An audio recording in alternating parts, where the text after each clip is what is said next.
Hey everybody, Thomas here, and welcome back to SFF180. It is Monday, the 28th of December, the final Monday of 2015, and wouldn't you know it, there is actually a mailbag this week. Got 3 packages in during the week before Christmas, so pretty interesting. Like I said, you know, slowing down towards the end of the year, but I guess this is the last hurrah for year's end. And all of these came from random penguins, so hopefully it'll be a pretty neat batch. Let's have a look. And this first one. And oh yes, I am so super excited for this. This is Poseidons Wake.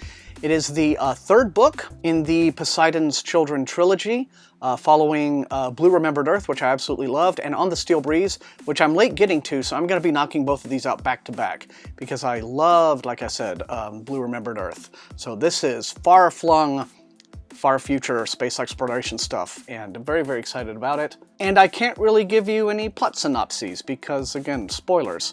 Even though each book is set several hundred years apart, so theoretically you could read each one as a standalone, but I think that they, you know, would really enrich each other being read in order.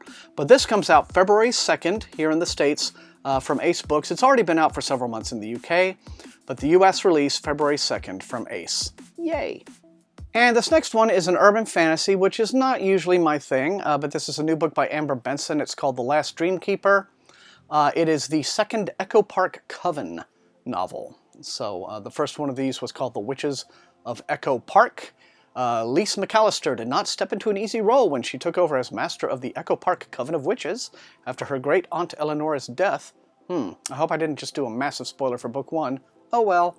As she begins to forge the bonds that will help her lead her sister, she struggles to come to terms with her growing powers, and she soon faces a deadly new threat.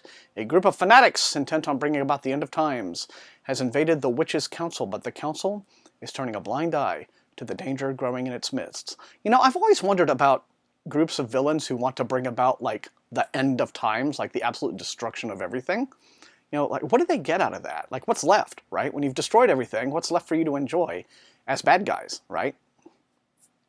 Oh well, anyway, The Last Dreamkeeper from Ace Books, I imagine, is out either now or at the very beginning of January.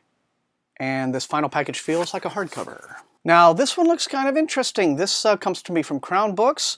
It is released on January 12th. They emailed me about this earlier, so you'd be aware of it. The author is Jason Gurley. The book is titled Eleanor, as you can see, and it's described as an explosive dive into the fragile dynamics of a grieving family in the wake of tragedy. Written over the course of more than 10 years, and originally self-published to incredible praise, this profound story bends not only the familial roles that we are assigned, but also the lines between dimensions and the universe. Okay, so it says, the first time it happens, Eleanor is at school, rushing through the cafeteria doors so her peers don't see her break down. The pain of her twin Esmeralda's tragic death, her mother's anger and alcoholism, her father's distance, sometimes it's too much to bear, but as she passes through the doors, something changes. A magnetic force, a sharp smell, and a sizzle in the air. She is no longer in the cafeteria, but somewhere else entirely. How did she end up in the middle of a green meadow? Her clothes are different and her hair is longer, and the 2 children, joyously playing in the distance, look awfully familiar. Why can't they hear her as she approaches? Do they see her? Is she even there? Before she can make sense of her surroundings, she finds herself back in school, its halls now empty in the dead of night. The next time Eleanor is pulled out of her reality, it is not so pleasant, nor is the next time. Soon she disappears for longer and longer periods of time, leaving behind frightened loved ones and returning bruised and battered.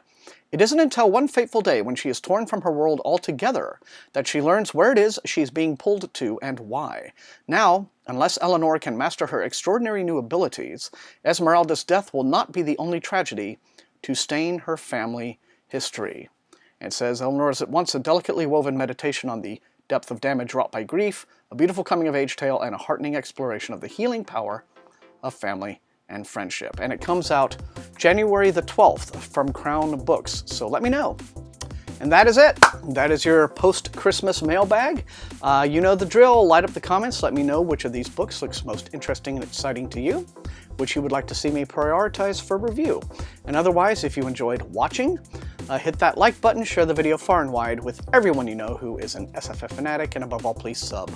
That is how SFF180 grows. Don't forget the Best of 2015 live show happening on the 16th. And I guess apart from that, I hope all of you have a wonderful, terrific, and very fun, and above all, safe New Year, I don't really know what I'm doing for New Year's Eve. Well, New Year's Eve, I'm going to see the Tarantino movie. But then apart from that, I don't know about, you know, any actual New Year's celebration that I'm doing. I may just sit at home and read a book. God knows I have enough to choose from. So, but anyway, hey, till I see you all next time, happy reading.